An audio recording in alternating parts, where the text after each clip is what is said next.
So I'm back. There's several ways that you can put your oil pan back in after you've taken it out. As you can see, it's really clean. Yeah. And so I chose to put the gasket dressing, the Permatex gasket dressing that is resilient to fuel and oil. And I put a coat on the oil pan itself and then stuck the felt to it, and then just waited a little bit for it to set up just a little bit.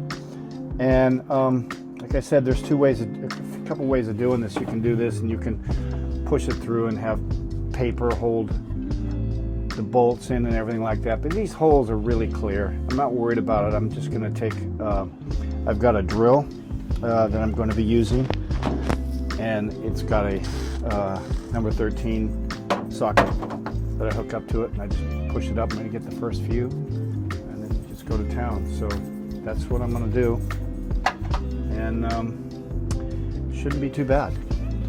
The really hard part was that oil pump kit. Getting those screws in that oil pump kit was really, I'm going to say, nerve-wracking, because they felt like they were being stripped. But every time I took them out, they guided in just great. So you're going to make sure that you just got everything in and you're not stripping anything, and just use hand tighten with a ratchet and just, you know, feel it. And sometimes it feels like you're really leaning on the threads, but that's just the way it's made. It's really strange. It's not just a straight put in and put out. So just beware. And make sure that those bolts go in straight and you're not cockeyed with it, because it's really an unusual angle underneath the car. That was probably the most frustrating thing I've probably done in this car, was that fuel pump.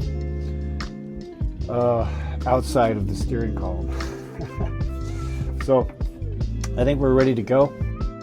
So now I've cleaned all the surfaces on both sides of the pan and the engine, got the soft cork in there. I hand tighten all of the screws. I can use a drill with a really light ratchet, but I want to make sure that you don't tighten anything down till you've got all the bolts in, and you don't want to crush that cork gasket.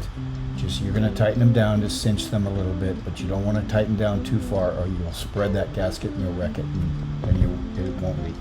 Good luck.